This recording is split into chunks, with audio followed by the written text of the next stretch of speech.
I really like what Ismail's next question is, which I think is a cool follow up to that. Like, what did you learn from the kids? Oh man, Because you learned I this. think How long have you worked with kids? 15 years. Wow. When did you? How did you Yeah. get into it? So when I moved to New York, like I was saying, so now we're talking about mid 2000s. I'd been doing odd jobs, and I think at one point, or I know at one point, I was working customer service. All of that shit was like placeholders until I blew up in music or like made music my career. Because you said something earlier about like being a point where like the music's going to get to a stage where you may not make like super money, but you can make a living off of it. I was in that mentality. Like, I don't need to be wealthy. I don't have to have like platinum. I just want, if I can make an average Joe's middle class salary rapping, Bro, I'm great. that's the If I dream. can if I can make 60 grand a year just rapping,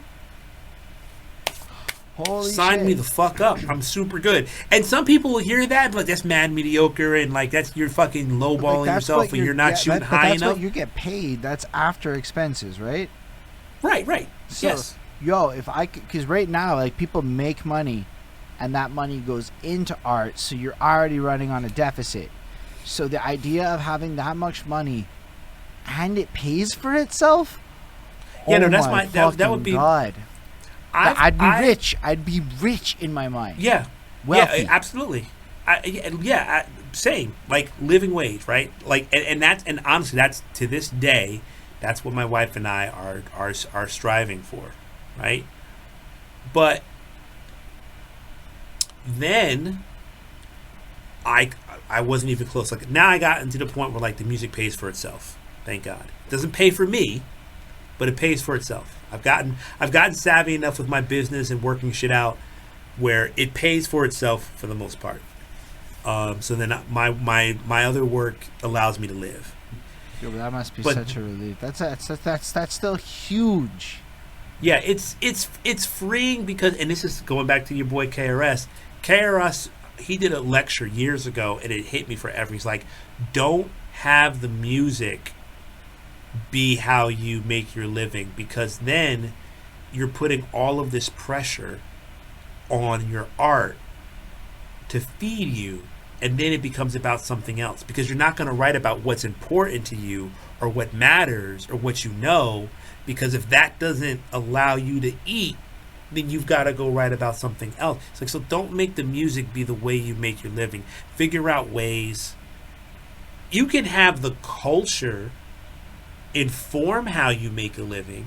You can use some of the things from your art to make a living, but don't have your art be the way you make a living, because now your art is a slave to making you eat. And that hit me hard. Yo, Like that hit me really hard. So I was tired of doing 9 to 5s.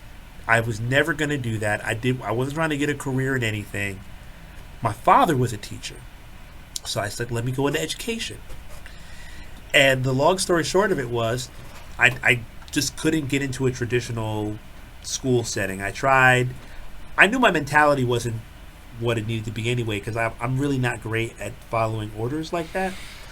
So, and this might be my ego, but like I'm definitely like an Aries from. So I'm like, I know what the fuck. I know the right way to do this. Don't tell. Like, just leave me the fuck alone. I'm with you. Come back in 10 minutes.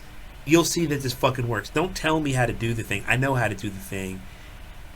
Just go away, come back, and you'll see, and I'll show you, and you'll be wrong. And a lot of times they're wrong.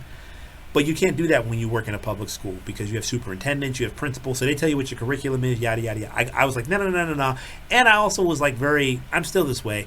I'm like, yo, you fucking up these kids with the bullshit you're showing them. So, like, I don't want to have to be privy to that. I want to show them the truth. There's this thing called teaching artists. That's big. Yeah, so there's this thing called teaching artists. So, like, they took art and music out of schools, and now there's a whole industry that brings art and music back into schools, and they bring artists in to teach it. And it's evolved over time where now they're like, well, we can use art to teach people math and science and history and computers. That's the And dream. right. So that's what I got into in 2006. I started to become a teaching artist, and then that turned into what now is like hip hop education. So now I do research, I teach, I lecture, I curate programs, but I don't. And I make music. I mean, you've heard the records that I Yeah, they're like. The great. record that you were talking about was, and the one that was earlier. That's from 2019. That's like I'm still very much making records, performing, Allow touring. me You to know, say very good records with international audiences. Man says German. yeah. I got cats. I have records. Cats speaking in Portuguese. Yeah, how does somebody get shown- involved in this shit? I'm not gonna lie. There's not many people who pitch some shit where I'm like, bro, that sounds lit. I want to do that. So you know, it's funny, man. People ask me that all the time, and I feel like I let them down with my answer. And this is kind of true of my entire career in life. And it's ironically enough, it's the name of the group I have with my wife. Like I just go where the love is, man. Like my whole career has just been about I'm gonna be me. Okay, I'm just gonna let me show ask up this, and be me. in a different way. What are the Sure. logistical barriers one must overcome in order to actually participate in an organization like this in a serious capacity and gain employment? Facts. One, you have to identify said industry. But we're kind of talking about two different things because the stuff that I was doing with those artists, where you're geeking about them speaking German and other languages, No, is I'm separate. saying that I'm talking about your education. Oh, the fucking- education stuff. that Oh, shit, yeah. that shit. I was like, bro, how Okay. do I do that? Like as a human. All right, so I'll tell you the story, and the gist of the story is you have to identify the companies and the institutions or the organizations that are doing that type of work and finding out, you know, where does your artistry connect and fit. So like I was looking for something alternative to public school education. Some friends of mine who were basically the crew that I was in, both were public school teachers, and then they transitioned. So they hipped me to it, and I met a woman named Rose Nopfeld, aka Rosa Bettina, in 2004-ish. She started a small non-for-profit called Urban Art Beat.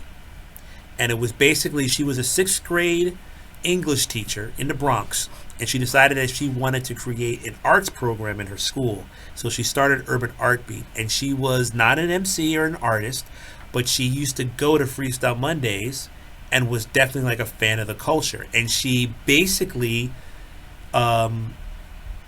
recruited a bunch of MCs and singers to come and do these after school arts programs with her students. And when I met her, I kind of like was like, yo, I'm trying to find something like this. And she's like, well, come through and be a part of this. And that's how it started for me. But it was really just me networking and being in a space with other like-minded people and artists and I thinkers. swear, literally every time I ask a human being, how did you actually do this? Their answer honestly breaks down to the same thing. I left Yeah. my bubble and proceeded to talk Yeah. to new people and found the opportunity, because that's it. That's the answer. It's always like I feel like I don't know. I ask it every time because I'm fascinated logistically how people do it, and then at a logistical level, it's always some bullshit where it's either I went on social media / I went to real life. I went to a place where people were, and I found a person doing a thing. I talked to said person and proved my value, and thus I integrated into said system. And it's like that's the secret to a lot of things. It doesn't actually get more complicated than that, except that you have to go do it.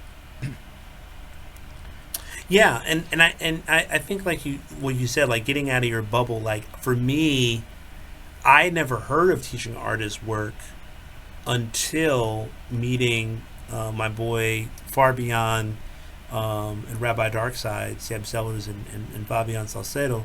They're both trained public school teachers and were doing that work.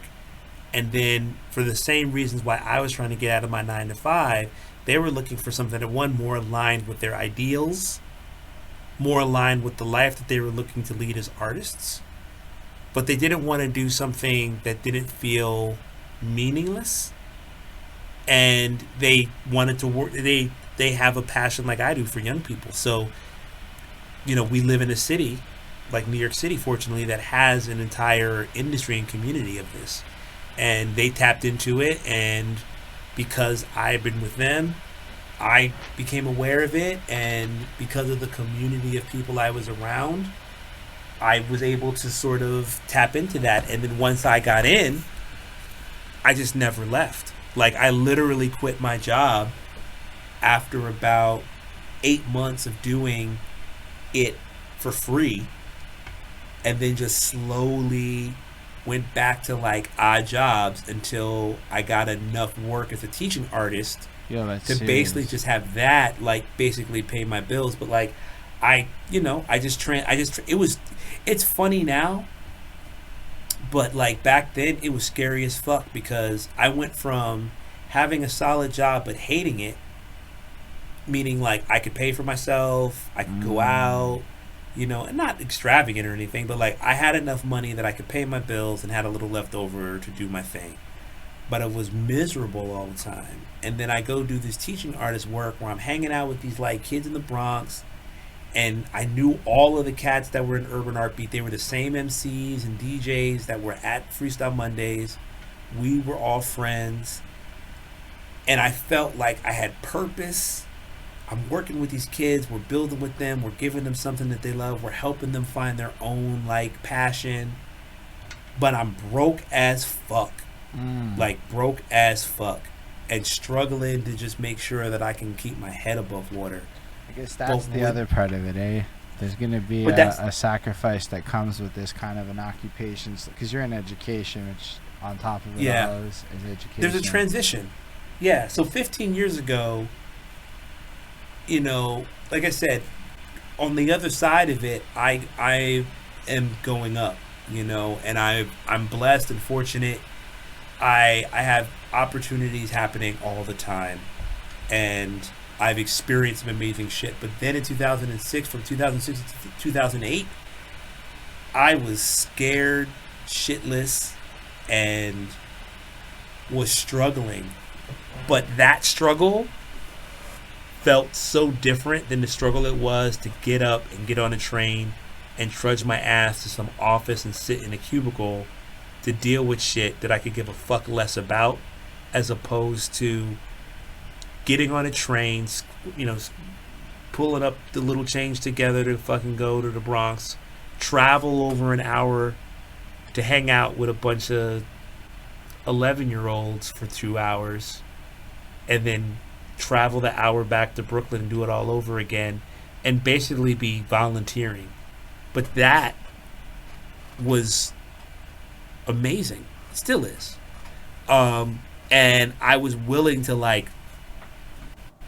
eat a little less, not go out as much, until I figured out how I can make that how I made my way and my living.